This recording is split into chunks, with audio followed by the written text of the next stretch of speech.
আসসালামু আলাইকুম, কেমন আছেন সবাই? আশা করি ভালো আছেন। তো আজকে চলে যাব সিঙ্গাপুর মুসলিম কবরস্থান দেখতে। আমি কখনো সিঙ্গাপুর মুসলিম কবরস্থানগুলো দেখি নাই, যদিও অনেক দিনের ইচ্ছা ছিল, সময় এবং সুযোগের অভাবে পারি নাই। যাই হোক, আজকে মুসলিম কবরস্থানটা ঘুরে ঘুরে দেখবো এবং আপনাদেরকেও দেখাবো।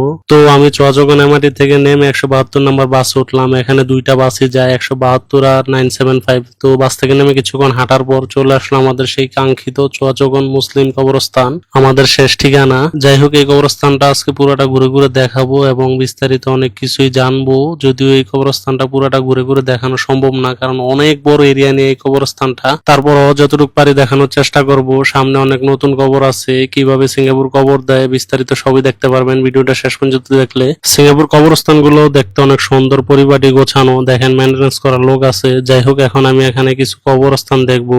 সামনে দেখা যাচ্ছে হাজী মোহাম্মদ ইমরান অং, হয়তোবা চাইনিজ মুসলমান। তারপর দেখা যাচ্ছে ওমর বিন কাশির, হয়তোবা মালাই মুসলমান। তারপর দেখা যাচ্ছে মোহাম্মদ ইসরাইল বিন আলী, হয়তো মালাই মুসলমান। তো এখানে সব ধরনের মুসলমানকে মাটি দেওয়া হয়, তামিল মুসলমান, চাইনিজ, তারপর মালাই, মানে সিঙ্গাপুরে যত মুসলমান আছে এখানে মাটি দেওয়া হয়। যাই হোক, এবার ওই সাইডটাতে যাব, ওই সাইডটাতে গিয়ে বিস্তারিত বলবো। তো আমি ওই সাইডটা দেখা শেষ করে এখন আমি মাঝখানে যাব, মাঝখান দিয়ে দেখি কবরের পরিবেশ কেমন দেখা যায়। তো উপরে চলে যাচ্ছি এখন। এই দেখেন অবস্থাটা, তো সুন্দর লাগতেছে কবরস্থান। তো আপনি এই কবরস্থানে আসলে অনেক কিছু শিখতে পারবেন, বুঝতে পারবেন, অনেক শিক্ষা নিয়ে যেতে পারবেন। এই কবরস্থান আপনাকে অনেক কিছু মনে করিয়ে দেবে, আপনি কে, কোথা থেকে আসছেন, আপনার আগের প্রজন্ম, পরের প্রজন্ম কোথায় আছে, মানে ইত্যাদি ইত্যাদি অনেক কিছুই আপনাকে মনে করিয়ে দেবে। তার উপর এখানের পরিবেশটা সেই, কবরস্থানটা ভ্রমণ করলে আপনি বুঝতে পারবেন। প্রচন্ড বাতাস, ঠান্ডা পরিবেশ, আর অনেক বড় এরিয়া নিয়ে কবরস্থানটা। যাই হোক, অনেক বড় করছি আর এই এরিয়াগুলো অনেক দেখাইছি, এখন অন্য একটা এরিয়াতে যাব।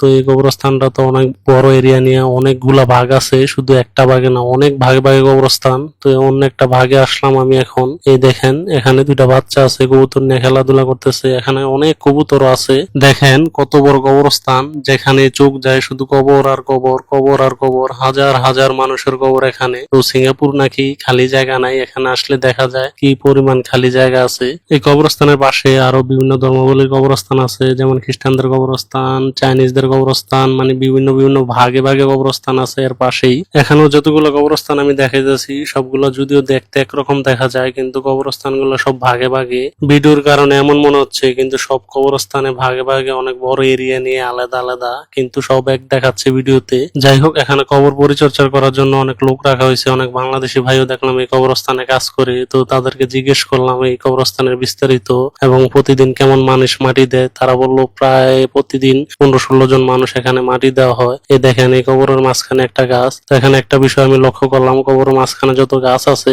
ওই গাছগুলো আর কাটে না, ওই গাছগুলা দেখি কবরের মাঝখানে বড় হয়ে আছে। তো এখানে অনেকের আত্মীয় স্বজন আসে কবর পরিচর্যা করার জন্য, দেখার জন্য। যাই হোক, এখন আমি যেখানে নতুন কবর দেয় সেখানে যাব।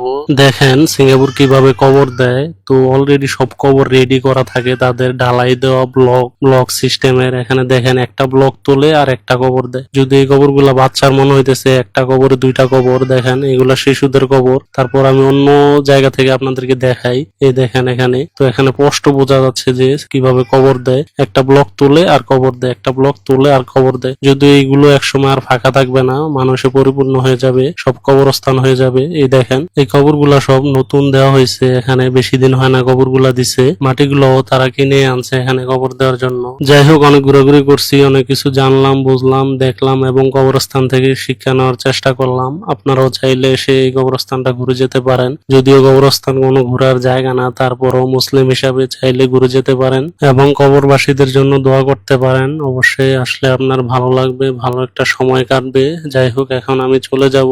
তো যাইতে যাইতে দেখি সামনে কিছু দেশি ভাই কাজ করতেছে, মালাই দুইজন দেশি ভাইদেরকে দেখাই দিচ্ছে। তো আমি সামনে আসলাম, সামনে এখানে একটা ফুলের দোকান আছে কবরস্থানের সামনে। এখান থেকে ফুল নিয়ে কবরবাসীকে শ্রদ্ধা জানায়, যাদের যাদের পরিবারের লোকজন মারা গেছে এখানে। তো এখন চলে যাব, যদিও যেতে ইচ্ছে করতেছে না। এখানের পরিবেশটা এরকম, আপনাকে যেতে দিবে না বা যেতে ইচ্ছে করবে না। খুবই সুন্দর মনোরম একটা পরিবেশ। যাই হোক, এই ছিল আমার আজকের ভিডিও। সবাই ভালো থাকবেন। আসসালামু আলাইকুম।